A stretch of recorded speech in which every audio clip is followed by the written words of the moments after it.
Bibliothèque. Une plume, une histoire, un voyage.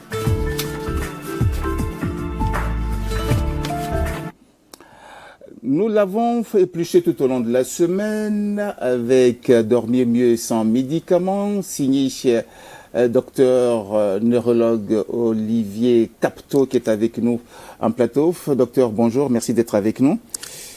Bonjour, Monsieur Vallée.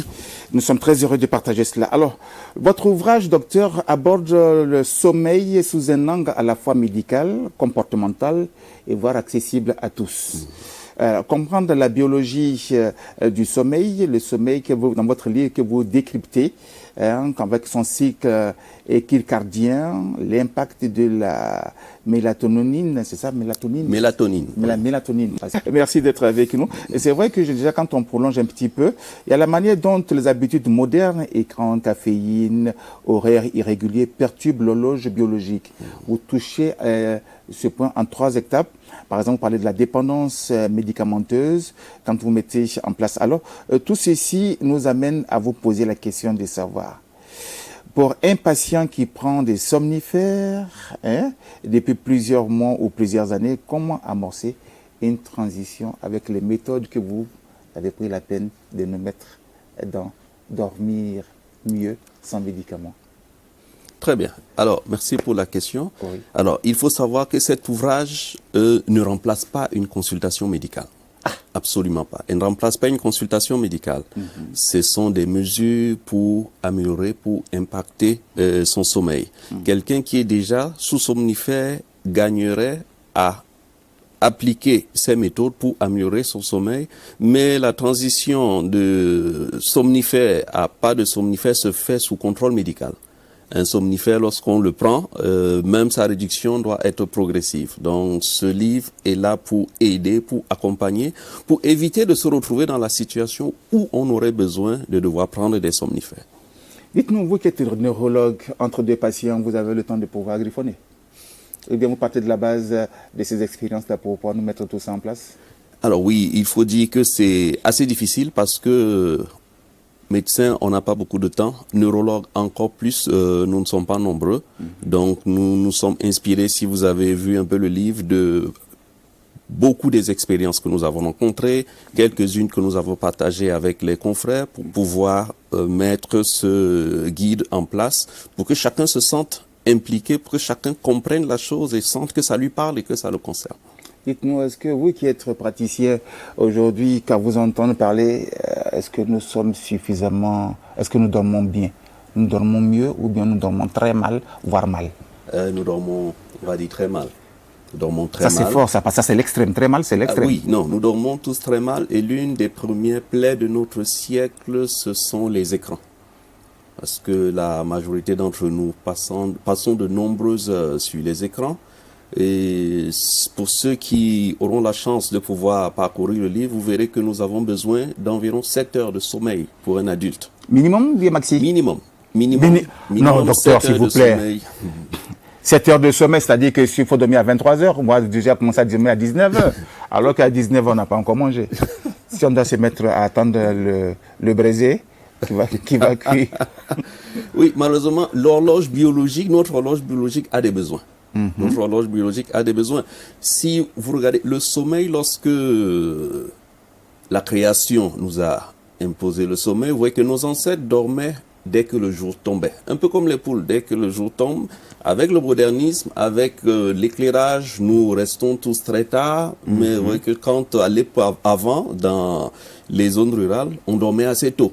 Dès que 18h, 19h, 20h, les gens allaient au lit parce qu'il n'y avait plus de lumière et ça permettait d'avoir ces meilleurs sommeils. Le modernisme, malheureusement, nous fait rester très tard avec l'éclairage, cette lumière que nous appelons lumière bleue, qui diminue la mélatonine. Quand on a parlé tout à l'heure, la mélatonine, c'est cette hormone qui facilite l'endormissement quand elle est libérée. Tout à fait. Ça facilite le sommeil à notre corps. Donc, vraiment, nous dormons bien. Nous dormons mal, pardon. Nous dormons, je dirais même, très mal. Très mal. Nous ne respectons pas la quantité de sommeil. Nous ne respectons pas tout ce qu'il faut prendre comme mesure autour pour permettre d'avoir un meilleur sommeil. Alors, vous avez parlé aussi du fait qu'il y ait cette accoutumance-là. Quand on prend, comme je disais tantôt, notre mode de vie aujourd'hui qui joue énormément sur nous. Est-ce que vous avez aussi parlé de la personnalisation du sommeil? Dans cette personnalisation du sommeil, qu'est-ce qu'on doit comprendre par là? Est-ce que tout un chacun se devrait d'avoir sa personnalité de sommeil? Oui, ce serait une bonne chose pour que chacun connaisse sa personnalité de sommeil. Parce que nous disons, le temps de sommeil moyen, il est de 7 heures. Mais nous avons les grands dormeurs, ceux qui ont besoin de beaucoup plus de temps pour dormir. Nous avons les petits dormeurs qui se contentent de 5 heures de sommeil. Mais chacun doit pouvoir découvrir. Et dans le livre, on le dit, l'une des meilleurs moyens de le savoir, c'est un week-end où nous n'avons rien à faire, où on dort simplement sans réveil et on voit l'heure à laquelle on se réveille. Ou une période de congé. Sur plusieurs jours d'affilée, on se rend compte de l'heure à laquelle on se réveille et ça détermine notre temps de sommeil. Nos activités ne devraient pas nous faire dormir juste 5 heures et estimer que non, moi je peux dormir 5 heures. Parce que la dette de sommeil, c'est quelque chose qu'on paye toujours. Et s'installe et s'accumule petit à petit, petit à petit, petit à petit. Et tôt ou tard, un jour au volant, une somnolence et les problèmes sont là.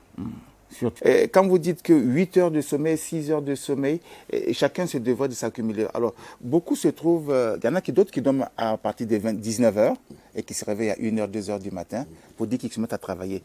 Ceux-là, comment est-ce qu'on les catégorifie? Alors, le sommeil, on l'a dit, c'est 7 heures. Quelqu'un qui dort à 19 heures, qui dort à 19 heures pour se réveiller à 1 heure du matin, ça nous fait quoi? Autour de 6 heures? Ça nous fait autour de 6 heures. Ça nous fait autour de 6 heures. Oui, mais ce qu'il faut aussi savoir, c'est que l'organisme met en place les mécanismes pour profiter au mieux du sommeil à partir de 20h, 21h jusqu'aux environs de 4h du matin. Donc pendant cette période-là, les hormones qui facilitent au mieux la récupération pour notre corps sont libérées. Donc lorsqu'on se réveille très tôt, et on perd quand même une partie de cet effet bénéfique pour notre organisme. Dans l'écriture de votre œuvre, vous avez fait la relation entre modernisme et tradition. Cet assemblage-là vient de comment vous avez trouvé ça comment? Est-ce qu'il y a à dire qu'on se devrait d'avoir les pieds dans la tradition, la tête dans la modernité? Oui, parce que il faut savoir que nous avons des richesses que malheureusement nous n'exploitons pas. Si nous regardons rien que dans les traitements de beaucoup de maladies, nous avons certains traitements dont nous disposons sur place qui ne sont pas disponibles dans le monde scientifique. Mais malheureusement, nous n'avons pas d'études qui nous permettent de déterminer que telle plante contient exactement telle molécule pour pouvoir expliquer et pouvoir mettre les doses, parce qu'on a beaucoup de choses qu'on a chez nous, mais dont on ne maîtrise pas le dosage, on ne maîtrise pas vraiment le principe actif pour pouvoir mieux impacter. Donc déjà là, de façon naturelle, en utilisant déjà les habitudes naturelles de nos anciens, on se rend compte que ça correspond à ce que la science affirme actuellement. Il faut qu'on dorme mieux, il faut qu'on dorme plus tôt, il faut qu'on utilise, qu'on évite la lumière, tous ces trucs-là qu'avant on faisait et qu'aujourd'hui on a perdu. Vous avez touché l'aspect spirituel du sommeil en disant ouais, que bon d'accord, il y a le sommeil qui vous amène à être en contact avec nos ancêtres et autres. Est-ce à dire que le monde scientifique aussi aujourd'hui fait un clin d'œil à cela? Oui, il y a même des spécialisations dans le sommeil qui travaillent sur le rêve. Uniquement le rêve, ses interprétations et tout ce que ça peut englober. On va comprendre. Non, mais université de voir. En tout cas, il faudrait que déjà, il y a ces initiatives. Il faudrait que nos praticiens et que nous travaillons un peu mieux en tandem pour un peu mieux moderniser ce dont on dispose.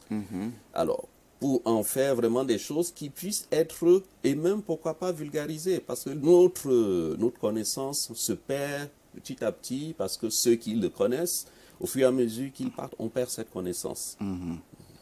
Vous avez fait une liaison aussi, vous avez fait un petit clin d'œil à la manière, notre bouffe. La bouffe et le sommeil, le rapport.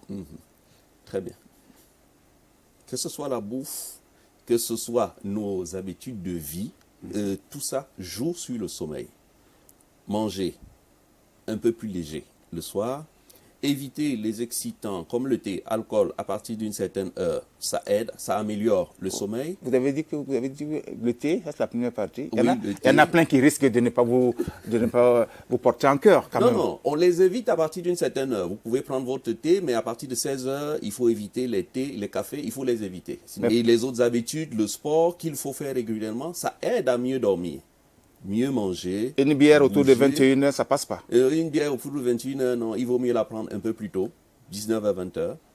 Le sommeil qui est dû à... Beaucoup prennent de l'alcool pour mieux dormir, mais l'alcool dû au sommeil ne permet pas au corps de vraiment se reposer et récupérer. Tous les bénéfices qu'on a du sommeil, ben, on ne l'a pas vraiment lorsque le sommeil est dû à l'alcool. Oui. Et quand c'est dû aussi à un ventre bien plein, rassasié avec tout ce qu'on appelle manger du bon. Et oui, lorsqu'on mange du bon très tard, la digestion n'est pas facile, ça fait un sommeil qui n'est même pas satisfaisant. On dort mal lorsqu'on a bien mangé le soir. Il vaut mieux manger léger, il vaut mieux suivre son repas, il vaut mieux manger au moins 2 heures avant de dormir pour pouvoir avoir un sommeil facile. Quand vous dites un sommeil réparateur, pour vous c'est quoi le sommeil réparateur? Le sommeil, de par ses fonctions, on peut dire que c'est l'une des bénédictions que le Créateur nous a données. Le sommeil permet au corps déjà de se reposer.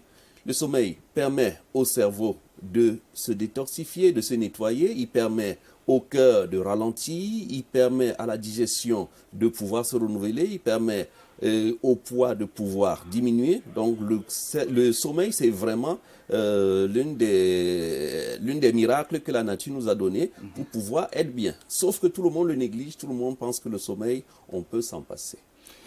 Si on doit dormir de 7h à 20h, ça fait beaucoup quand même. Alors, est-ce que vraiment tout ce que vous avez dit là, on pourra rentrer dans celui qui a eu le sommeil bien prolongé? Comme on a dit précédemment, le moment où le corps est mieux préparé pour dormir... Donc dormir la nuit. Dormir la nuit. C'est entre 20h et 4-5 heures du matin où tout est en place pour qu'on profite au mieux. Dormir toute la journée ne rattrape pas, ne compense pas la nuit qu'on a perdue. Ce qui veut dire que ceux qui dorment de jour, par exemple, n'ont pas cette qualité de sommeil. Ils n'ont pas cette qualité de sommeil. Ils ont la durée, mais ils n'ont pas tous les bénéfices que le sommeil, au moment idéal, leur aurait procuré. Les travailleurs de nuit, sincèrement, ils se devraient de pouvoir dormir la nuit. Les travailleurs de nuit, normalement, on se retrouve à long terme à avoir des malaises dus à ce sommeil qui n'est pas survenu au moment qui devait être adéquat. Ça peut être quoi les malaises qui ne sont pas venus survenus? Vous verrez que les différents effets du sommeil insuffisant, vous aurez des troubles de concentration, vous aurez des troubles de mémoire, vous aurez les retards de temps de réaction. Et bien sûr, beaucoup de maladies cardiovasculaires sont maintenant reconnues être dues au manque de sommeil. La tension, les AVC, les pathologies cardiaques sont de plus en plus reconnues comme dues au sommeil insuffisant. Ça, c'est beaucoup à la fois, rien que pour ce sommeil-là. Hein? Et oui, le sommeil, c'est l'un des socles. Il n'est pas reconnu. De plus en plus, les sociétés savantes se battent parce que le sommeil que nous négligeons tous dans cette ère de tout faire vite, tout faire produire vite, le sommeil, c'est l'un des miracles qu'on nous a donnés, mais c'est l'une des choses que nous banalisons le plus. Aujourd'hui, ça doit jouer sur la santé mentale. Bien sûr. Qui est devenu un problème je dirais, de santé publique. Le sommeil, oui, le sommeil devient un problème de santé publique. Donc l'intérêt justement d'apporter cet ouvrage, c'est de permettre à chacun de pouvoir en profiter, de ne pas attendre le moment d'être malade, le moment de devoir prendre des médicaments, parce que comme on a dit, ce guide ne vous dispense pas au moment où l'état maladie, parce qu'il y a des maladies dues au sommeil. Mais nous espérons que cette approche permettra à tout un chacun de commencer dès à présent à prendre soin de son sommeil pour prévenir tout ce qu'on peut avoir comme pathologie cardiovasculaire qui pourrait être impactée par ce manque de sommeil. Si vous, par exemple, qui êtes praticien, vous êtes dans la vulgarisation de ce que c'est que la médecine et autres, la promotion de la médecine et tout cela, est-ce que ça veut dire que quelque part, à force de pouvoir parler, les changements viendront? Est-ce que vous allez avoir du boulot par la suite? Si tout le monde vous suit à la lettre. Oui, non. Alors, l'une des optiques de la vulgarisation, quand même, c'est que la première des choses, il y a beaucoup de maladies qui sont évitables. Elles sont évitables par les bonnes attitudes, les bonnes pratiques. Notre tâche n'est pas de faire tomber les malades, faire tomber les gens malades pour s'en occuper. C'est de s'occuper de ceux qui sont déjà malades et pouvoir empêcher ceux qui ne le sont pas de le devenir. Ceux qui tomberont malades, nous serons là pour nous en occuper. Ceux dont on aura prévenu la maladie, nous en serons très heureux. Et ceux qui sont déjà malades doivent avoir beaucoup de sommeil pour pouvoir récupérer vite. Et effectivement. Alors, pour quelqu'un qui est malade et qui a l'insomnie, qu'est-ce qu'on fait pour l'aider à dormir vite pour récupérer? Alors pour quelqu'un quelqu'un qui est déjà malade, qui a déjà une insomnie, la première des choses reste toujours de voir un professionnel de santé. Ce guide va aider, mais le professionnel de santé pourra l'accompagner pour pouvoir gérer au mieux son insomnie. Où on trouve ce roman-là? Alors ce roman, actuellement, nous l'avons à la librairie Ophio à Wayalguin et nous le disposerons bientôt au niveau de Jeunesse d'Afrique. Et si quelqu'un veut avoir ce roman, il passe, il vous appelle forcément? Alors oui, si quelqu'un veut avoir ce roman, il peut nous contacter au numéro 75 87 72 99. On peut reprendre le numéro s'il vous plaît? On reprend le numéro, le 75 87 72 99.